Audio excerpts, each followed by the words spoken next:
PlanetSide 2 was one of the greatest games of all time. Find anyone who had played the game and they will answer you the same thing. PlanetSide was absolutely amazing. The game was so much ahead of its time. In fact, most people easily believe that if it was released today, it would be one of the biggest games out there. And I personally also think that 100 versus 100 versus 100 match, sign me in, chief. Super Earth is calling, and PlanetSide actually does kind of have that. Also, alien mommies and all of the other things, okay? It is absolutely amazing. But it came out in the wrong time, and now it's gone. And again, I and pretty much everyone else thinks if PlanetSide 2 just returned suddenly out of nowhere in the modern day and age, it would sell so much, okay? It would be amazing, okay? Battlefield and Call of Duty would have absolutely nothing on it, mainly because those games are gay and low testosterone, and that's a big no-no most of the times. Almost all of the time, in fact, except some exceptions.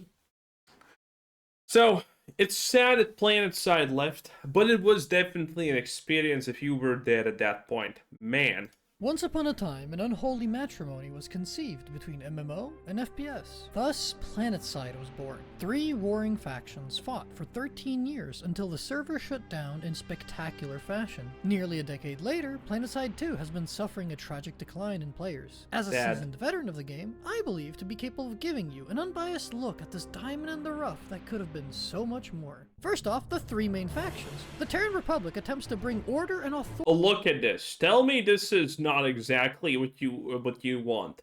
To our axis. This faction specializes in high rate of fire, tactical superiority, and fighting in the same base for over 3 hours. Then we have the new conglomerate. Fighting in the same base over 3 hours, that's something you just have to accept, okay?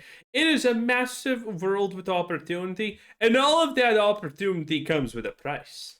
Dirty traders obsessed with freedom. Their strong point is high damage weaponry and using it to shoot each other. Lastly, the Vanu sovereignty. These are all transhumanist degens who worship aliens. Their specialty is being the dev's favorite faction and getting all the cool toys. There's also absolutely true, real, and based. A 4th freelance faction with robots who fight for whoever has the lowest population at the time. But that's for fence-sitting pussies. These factions fight for control over a number of continents, all with their own unique terrains and challenges. Except Osher. We do not talk about Osher. Before heading into the fight, you gotta pick a class. Heavy Assault, despite the name, is the dedicated run-and-gun class. You get overshields, a big gun, and an even bigger rocket launcher. Combat medics are the little medical crosses you watch on the map revive everyone but you. Engineers plop down ammo, have an arsenal of tools, and are the dedicated class for vehicular hooliganism. Infiltrators used to be the most degenerate rendition of a stealth class in any game until a long-awaited rework. Absolutely not true, okay? As an infiltrator main, let me tell you the story. We were the shining jewel of the community. We were the shining jewel of everything. We were the best boys, okay? No one was better than us, and we were shining pillars of what every gamer should be like. Also, we literally hurt no one because the actual real infiltrator gameplay was roughly like this. You spawn somewhere, take 10 minutes to get to the location, you see one enemy, you try to shoot them, you probably miss, and then congratulations, there's another infiltrator, or probably 15 of them, on the hill right there across you, where no one is gonna go.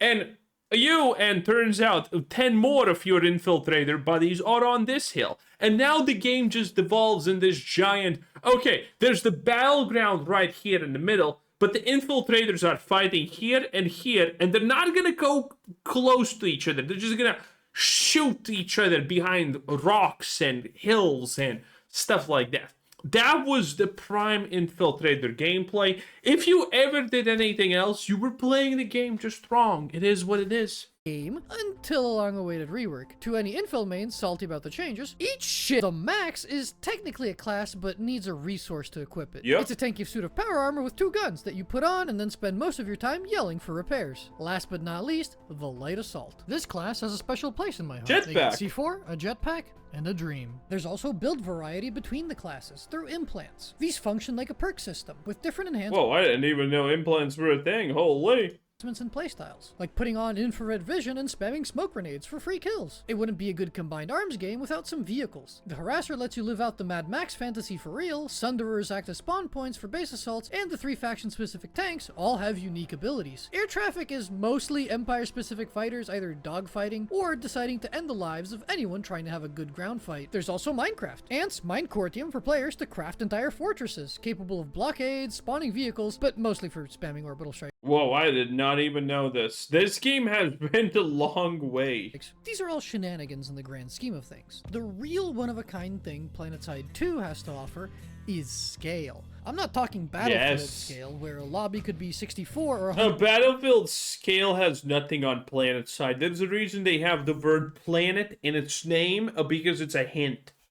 128 people. I'm talking over 200 people fighting in the same base, a small fraction of the continent. The level of chaos in these fights could make them frustrating, hard to navigate, and confusing, but the more you grew accustomed to the game, the bases, and the flow of battle, it became more and more awesome. The PlanetSide experience is a lot of things. It could be attempting to hold a point while, quite literally, hundreds of nades. The PlanetSide experience is literally this room, and then you leave this room only to find a medic has resurrected every single person in that room, and then you die, wait them to leave, and then a medic magically appears and resurrects you.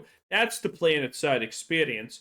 Or yes, as he was beginning to say, being locked in a room for roughly half a day. More and more awesome. The PlanetSide experience is a lot of things. It could be attempting to hold a point while, quite literally, hundreds of nades fly by. You die, get rezzed, die again, get rezzed, die again, get rezzed. Any given doorway could become a meat grinder with more bullets and bodies than empty space. Now, you might be wondering, how can one man possibly influence these fights? The answer is, he doesn't. Even the almighty orbital cannon simply peppers people indoors, medics heal them up, and you're back to square one. Accepting that you cannot win the tide alone is part of the game, but a wise man once said, apes together, strong. Public platoons are where Those are actually true words, and yes, it was Sun Tzu who said this.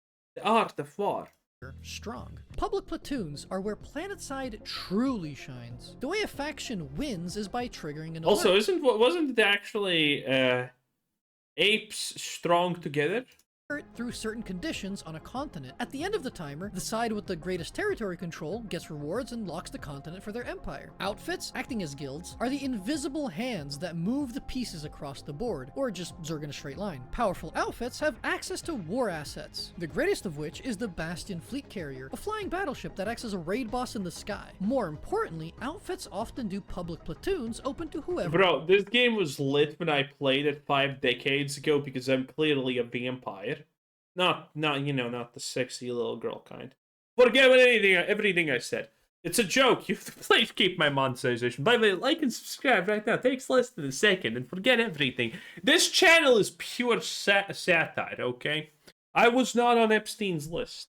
Wants to join. Imagine an MMO raid with 48 people, but instead of doing autistic WarioWare minigames, you're dropping in on the biggest fights on the map for the glory of the your faction. So just what kind of intense tactical gameplay? By the way, I was the alien faction because they had better looking stealth shit, so there you kind of go. Are you in for? Backs against a wall, aim at a door, hold mouse 1. It all depends on the outfit and commander, but usually you're in for a good time. There's constant action around the map, and you can make a big difference from simply reinforcing the boys in an ongoing fight to doing extremely convoluted hot drops to steal bases as a third party. Some platoons focus on vehicles. I was in one where the commander was crewing a fleet of galaxies, normally a humble transport vehicle, but we blasted enemy armor off the face of the planet. He also ordered us to wipe out all player constructed bases, which is like a mob boss telling his underlings to go stomp sandcastles built by children. So as you can tell, some platoons do focus on just having good fights without the whole macro game stress of winning every alert. In the game's prime, there could have been over 4 fully manned platoons fighting on each continent every day. But the sad reality is, with dwindling player numbers, PlanetSide 2 is a shadow of its former self. There's maybe 1 or 2 platoons at best, with prime time only on weekends. And even then, it pales in comparison to what once was. Having lost that unique sense of scale,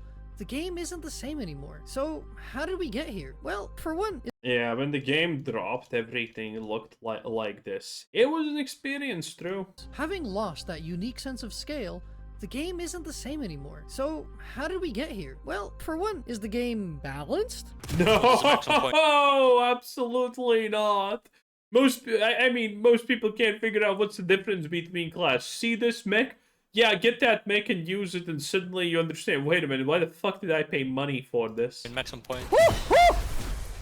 Nope, that was an NC Max. It has the TTK of, if you can see it, you're already dead. The sandbox nature of the game is that sometimes you will show up to a giant mech fight with a plastic knife. While each faction does have their own unique tools with strengths and weaknesses, some of them are more equal than others. Personally, I don't mind the imbalanced quality of the game. I revel in the bullshit. After all, the most OP thing is still teamwork. Although, if you're getting outmanned 2-1, sometimes teamwork isn't gonna cut it. With a lower player count, fights become skewed toward whichever side has more population at the moment.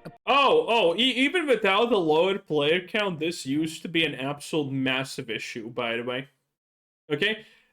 One of the reasons this game started to die was because I think they spent a year after they introduced the fourth faction that can fill gaps. Because the reality was, when this game was at its prime, one faction would dominate the whole map. That's what it was always about. One faction dominating the whole map, and then there was one faction left that had like a sliver of something fucking somewhere. That's how this went. Because no one really wanted to fight on the side of the losers, because getting overwhelmingly stomped surely by Quadsman standards was not really the greatest thing in the universe. It was for some, and I enjoyed it a lot, actually. But again, the typical fantasy is not the life of the humble guardsman with the lasgun, okay? Because in this game, you can't actually win by flooding your opponents with your blood.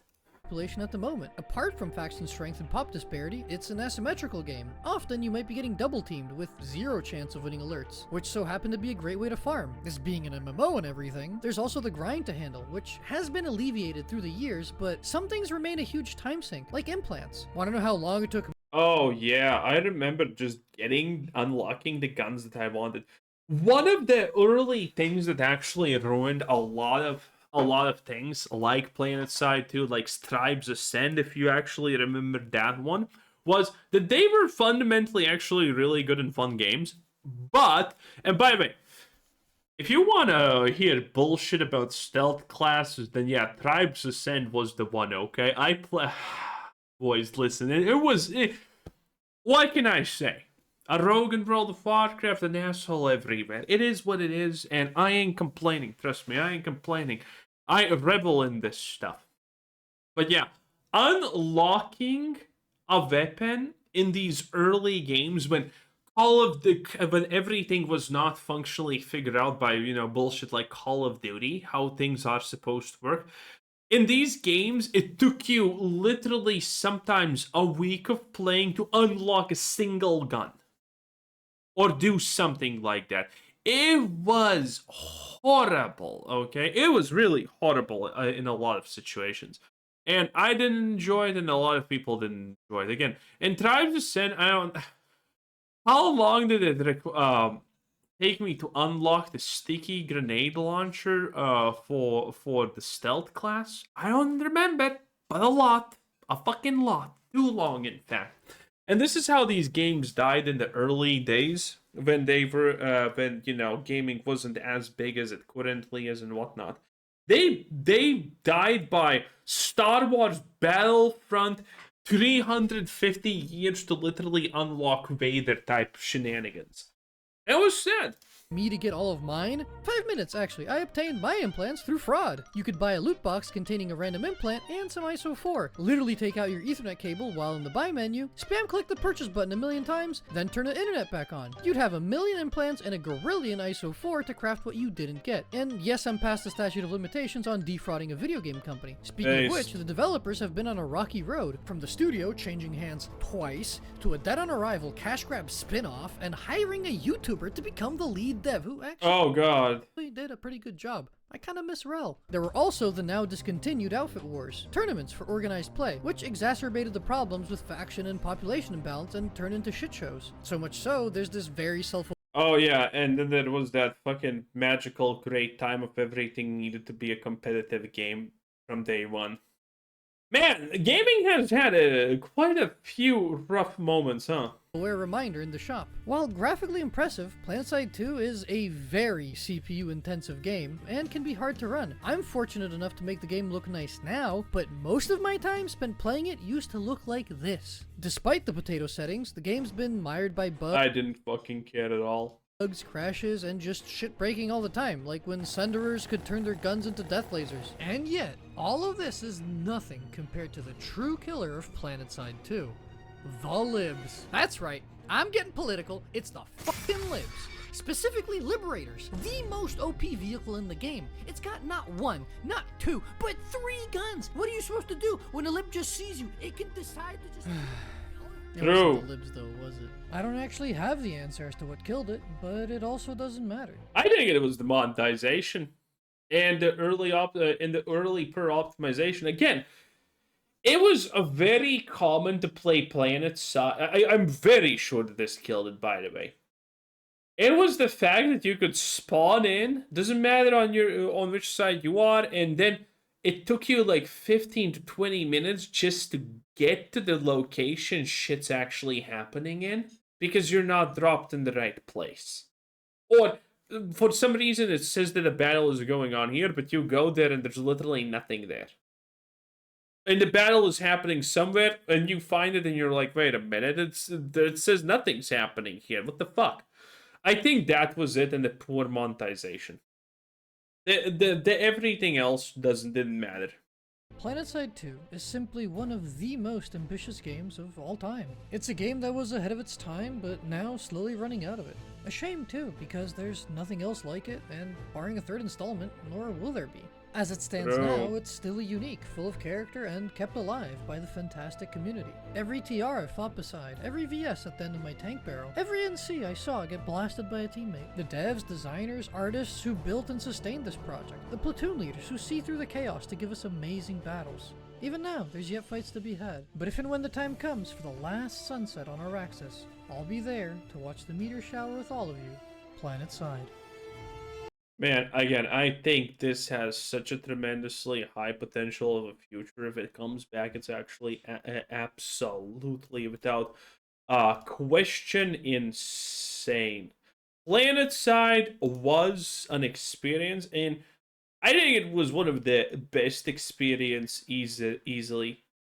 Anyway, that was the Obville. I think I pronounced it correctly. 10 out of 10. Bye.